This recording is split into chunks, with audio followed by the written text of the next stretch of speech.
यहूदी और बनी इसराइल एक ही मतलब है इन दोनों वर्ड्स का, राइट? नो, बल्कि ये एक बहुत बड़ी गलती है जो डेली हम सारे ही कर रहे हैं, क्योंकि यहूदी और बनी इसराइल इन दोनों वर्ड्स में बहुत बड़ा डिफरेंस है। आज से 4000 साल पहले इब्राहिम अलैहिस्सलाम फलस्तीन, जिसे उस जमाने में किनान कहा जाता था, इधर पहली बार आबाद हुए, जिधर इब्राहिम अलैहिस्सलाम के 2 बेटे हुए, इस्माइल और इसहाक। तौरात में अल्लाह ने इब्राहिम अलैहिस्सलाम के दोनों बेटों से वादा किया था कि मैं तुम दोनों को ग्रेट नेशंस, अजीम कौमें बनाऊंगा और तुम दोनों की औलाद बहुत ज्यादा नंबर्स में होगी। इस्माइल अलैहिस्सलाम फलस्तीन को छोड़कर अरब में मक्का में आबाद हुए, वी ऑल नो दैट। लेकिन इसहाक अलैहिस्सलाम अपने वालिद के साथ फलस्तीन में ही रहे।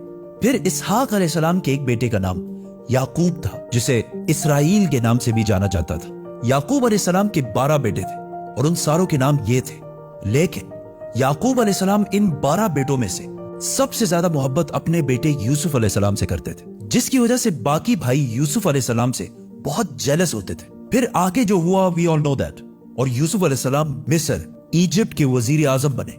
और कुछ ही साल बाद हर तरफ कहत आने की वजह से यूसुफ अलैहिस्सलाम ने अपने 12 भाइयों को फलस्तीन से निकालकर अपने साथ इजिप्ट में आबाद कर दिया। आहिस्ता आहिस्ता याकूब अलैहिस्सलाम इसराइल के इन 12 बेटों की औलादें इजिप्ट के हर फील्ड में फ्लरिश होने लगी। बिजनेस, ट्रेड, एग्रीकल्चर, सब में बहुत ताकतवर और स्ट्रांग होने लगी। जिस तरह आज भी यहूदी जिस भी मुल्क में रहते हैं वहां की सबसे पावरफुल कम्युनिटी बन जाते हैं। इजिप्ट में बनी इसराइल की ताकत से घबराकर आहिस्ता आहिस्ता फिरौन ने इन पर जुल्म करना शुरू किया और आखिर सारे बनी इसराइल को अपना गुलाम बना दिया। लेकिन 400 साल बाद अल्लाह ने इन्हीं 12 कबीलों में से एक कबीले लेवी की औलाद में से एक को चुना, जिसका नाम था मूसा अलैहिस्सलाम, जिन्होंने बनी इसराइल के 12 कबीलों को फिरौन की गुलामी से आजाद कर दिया और उन सारों को अपने साथ फलस्तीन की तरफ ले गया। और अल्लाह के हुक्म से मूसा अलैहिस्सलाम ने बनी इसराइल से कहा कि फलस्तीन पर हमला करो। लेकिन बनी इसराइल ने जवाब दिया कि आप और आपका रब जाकर लड़े, हम इनसे नहीं लड़ सकते।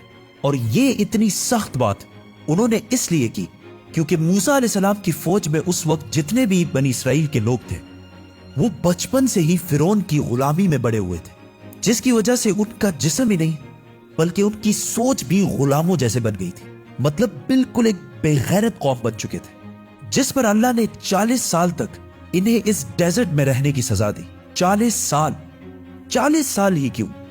क्योंकि इन 40 सालों में बनी इसराइल की पुरानी जनरेशन जो फिरौन की गुलामी की सोच में बड़ी हुई थी वो बिल्कुल खत्म हो गई और एक नई जनरेशन मूसा अलैहिस्सलाम की लीडरशिप में बिल्कुल आजाद सोच के साथ बड़ी हुई। और आखिर बनी इसराइल के इसी नई जनरेशन ने फलस्तीन और जेरूसलम को फतह कर लिया।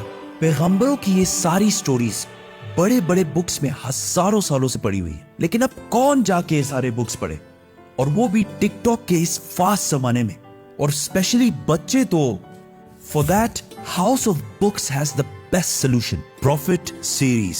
इसमें कुरान से बिल्कुल ऑथेंटिक स्टोरीज और बहुत ही इंटरेस्टिंग तरीके से बिल्कुल आसान अल्फाज में बनाए गए। And to buy this amazing series, link is in the description. Musa अलैहिस्सलाम के बाद बनी इसराइल फलस्तीन में बहुत साल तक रहे, लेकिन फिर इन्हें दोबारा वहां से निकाल दिया गया, जिसके बाद अल्लाह ने बनी इसराइल के 12 कबीलों में से एक कबीले यहूदा की औलाद में से एक पैगंबर चुना, दाऊद अलैहिस्सलाम, जिन्होंने जेरूसलम पर हमला करके इसे दोबारा फतह कर लिया। और उनके बेटे सुलेमान अलैहिस्सलाम ने यहाँ पहली मस्जिद, टेंपल बनाया। अब बनी इसराइल का सबसे ताकतवर कबीला यहूदा की औलाद बन चुकी थी, क्योंकि सुलेमान अलैहिस्सलाम दुनिया के सबसे ताकतवर बादशाह का ताल्लुक यहूदा के कबीले से था। लेकिन सुलेमान अलैहिस्सलाम का बेटा रहोबोम अपने वालिद की तरह जीनियस नहीं था, जिसकी वजह से यहूदियों के इन 12 कबीलों की आपस में बहुत सख्त लड़ाई शुरू हो गई और आखिर सुलेमान अलैहिस्सलाम की ये अजीम सल्तनत 2 टुकड़ों में बट गई। बनी इसराइल के 10 कबीलों ने अपने आप को यहूदा कबीले से आजाद कर दिया और एक नई एम्पायर बनाई, द किंगडम ऑफ इसराइल। और सिर्फ 2 कबीले यहूदा और बेन्यामीन अपनी जगह पर ही रहे। बनी इसराइल के इन्हीं लड़ाइयों की वजह से अल्लाह ने इन पर अजाब नाजिल किया नियो असेरियन एम्पायर की शक्ल में, जिन्होंने सीरिया से फलस्तीन पर हमला किया और किंगडम ऑफ इसराइल उन 10 कबीलों पर कब्जा कर लिया और बनी इसराइल के सारे किंगडम को बिल्कुल तबाह कर दिया, जिसकी वजह से बनी इसराइल के 10 कबीले अपनी जान बचाकर फलस्तीन से हर तरफ भाग गए। इसके बाद एसेरियन एम्पायर ने सुलेमान अलैहिस्सलाम की सल्तनत यहूदा कबीले पर भी हमला करने की कोशिश की, लेकिन वो इसे फतह नहीं कर सके। अब यहां मसला ये हुआ कि बनी इसराइल के 10 कबीले फलस्तीन छोड़कर भाग गए और उनमें से बहुत सारे यूफ्रेटिस दरियाए फुरात के ईस्ट में आबाद हुए और आहिस्ता आहिस्ता इनका रिलीजन और कल्चर बिल्कुल बदल गया और दुनिया में बनी इसराइल के पुराने रिलीजन पर सिर्फ 2 ही कबीले बाकी रहे, यहूदा और बिन्यामीन का कबीला। लेकिन इन पर हुकूमत यहूदा कबीले की थी, जिससे इन दोनों कबीलों का नाम यहूदा पड़ा और आज तक इसी यहूदा कबीले की वजह से हम इन सारों को यहूदी कहकर बुलाते हैं और इन्हें यहूदी ही बुलाना चाहिए, क्योंकि आज दुनिया में जितने भी यहूदी हैं ये बनी इसराइल का सिर्फ एक छोटा सा हिस्सा है।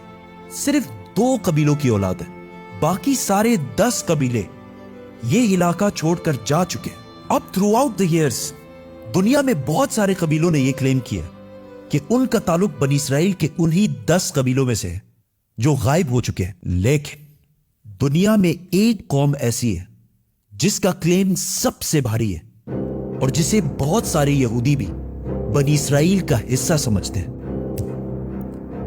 पठान। आज से 400 साल पहले पहली बार मुगल सल्तनत के बादशाह जहांगीर के दौर में पहली दफा इस बात का जिक्र हुआ कि पश्तून कबीला असल में बनी इसराइल का हिस्सा है और यहूदियों की किताबों में भी लिखा है कि बनी इसराइल के 10 कबीलों में से बहुत सारे लोग दरियाए फुरात यूफ्रेटिस के ईस्ट में आबाद हुए और बहुत सारे यहूदी स्कॉलर्स ये भी मानते हैं कि पख्तून कबीलों का वे ऑफ लाइफ पुख्तूनवली बिल्कुल यहूदियों से मिलता जुलता है। लेकिन ये बात साइंटिफिकली प्रूवन नहीं है, इस पर एक पूरी वीडियो बनाएंगे, तो सब्सक्राइब। बनी इसराइल के 10 कबीले गायब होने के बाद सिर्फ 2 कबीले बाकी रहे और उनकी हुकूमत भी ज्यादा देर नहीं चली, क्योंकि फलस्तीन के पास इराक में एक बहुत बड़ी सल्तनत बन चुकी थी, जिसके बादशाह बख्त नसर ने फलस्तीन पर हमला करके यहूदियों को भी खत्म कर दिया और इन सारे इलाकों को भी तबाह कर दिया और यहां से सारे यहूदियों को गुलाम बनाकर अपने कैपिटल ले गया। बख्त नसर ने उस टेंपल को भी तबाह कर दिया जो सुलेमान अलैहिस्सलाम ने बनाया था। लेकिन इस सब के 70 साल बाद ईरान के एक बहुत ही नेक बादशाह ने यहूदियों को गुलामी से निकालकर वापस फलस्तीन में आबाद किया और उस टेंपल को भी दोबारा बनाया जो सुलेमान अलैहिस्सलाम ने बनाया था। लेकिन 600 साल बाद एक बार फिर रोमन एम्पायर ने इस टेंपल को दोबारा तबाह कर दिया और आज तक ये टेंपल दोबारा नहीं बन सका और आज उस टेंपल की सिर्फ एक दीवार बाकी है, जिसकी वजह से पूरी दुनिया से यहूदी यहाँ इबादत करने के लिए आते हैं और ये दीवार ऐसी है जैसे मुसलमानों के लिए काबा। लेकिन अब क्वेश्चन ये है कि यहूदी इतने पैसे और इतने ताकत के बावजूद इस टेंपल को दोबारा बना क्यों नहीं रहे? क्योंकि यहूदियों का मानना है कि बहुत जल्द इनका एक मसीहा आएगा और वो पूरे बनी इसराइल को दोबारा फलस्तीन में जमा करेगा। इवन उन 10 कबीलों को जिनमें से बहुत सारे मुसलमान हो चुके हैं, उन सारों को जेरूसलम फलस्तीन में दोबारा यूनाइट करेगा और वहां से फिर दोबारा एक यूनाइटेड किंगडम ऑफ इसराइल बनाएगा, बिल्कुल उस तरह जिस तरह सुलेमान अलैहिस्सलाम की हुकूमत थी। और उस टेंपल को तीसरी और आखिरी दफा बनाएगा जो पहले सुलेमान अलैहिस्सलाम और फिर साइरस द ग्रेट ने बनाया था। और इसीलिए आज इतने पैसे और ताकत होने के बावजूद यहूदी उस टेंपल को दोबारा नहीं बना रहे और उस मसाया और बनी इसराइल के 10 लॉस्ट कबीलों का पिछले 2000 साल से इंतजार कर रहे हैं। House of books, link in the description. Subscribe.